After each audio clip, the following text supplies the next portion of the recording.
Alors bonjour les amis, on retrouve notre évangile de Jean, cette fois-ci au chapitre 16, les versets 16 à 20. Encore un peu et vous ne m'aurez plus sous les yeux, et puis encore un peu et vous me verrez. Certains de ses disciples se dirent alors, qu'a-t-il voulu nous dire? Encore un peu et vous ne m'aurez plus sous les yeux, et puis encore un peu et vous me verrez, ou encore je vais au Père. Mais que signifie donc ce un peu?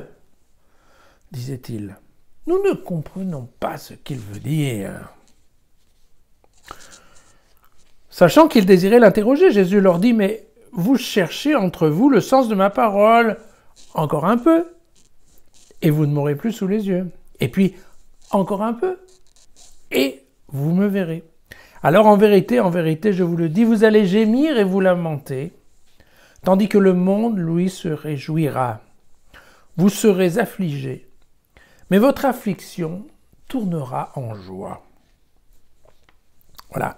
Alors, évidemment, en ce jour d'Ascension, d'habitude, on lit plutôt l'évangile de Matthieu, le chapitre 28, les versets 16 et 10.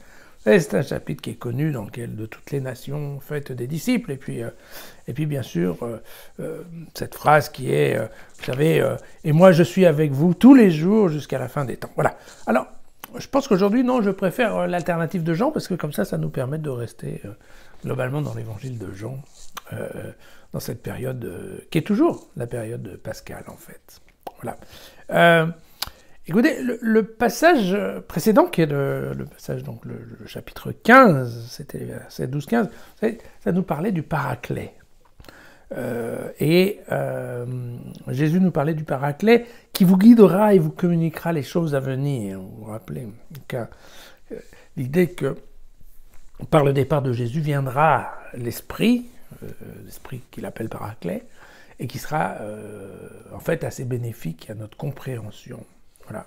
Et donc, ici, très clairement, Jésus, bien, en fait, il annonce quoi? Il annonce sa disparition. Il annonce sa disparition et aussi sa réapparition, puisqu'en fait, c'est ce qu'il veut dire en disant, voilà, encore un peu, vous ne me verrez plus, encore un peu, vous me verrez encore. Voilà. Et c'est bien de ça dont on parle. Attention, on ne parle pas du tout de la parousie, qui est le retour éventuel de Jésus à la fin des temps. Non, on parle juste qu'effectivement, Jésus est en train d'aborder le sujet de sa passion, de sa crucifixion, de sa mort et de sa résurrection, bien entendu. Et donc, évidemment, c'est dans ce sens-là que, bien évidemment, le monde, donc vous savez, le monde, ce sont les gens qui refusent de reconnaître en Jésus le Fils de Dieu, donc c'est un petit peu considéré comme les adversaires, pour ne pas dire les ennemis. Eh bien, le monde, lui, va être content, parce que, ça y est, enfin, on a réglé la question. Voilà, Jésus est liquidé, enterré, n'en parlons plus. Vivons comme avant, tranquillement.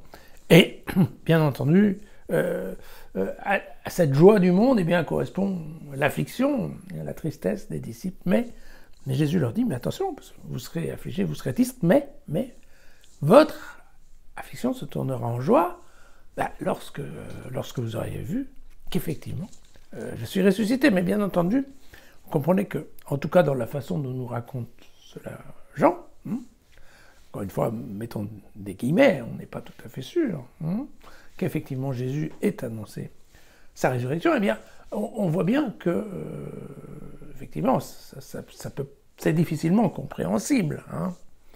Donc, il n'y a pas beaucoup d'explications qui est donnée là par Jésus. Vous ne me verrez plus, vous me reverrez.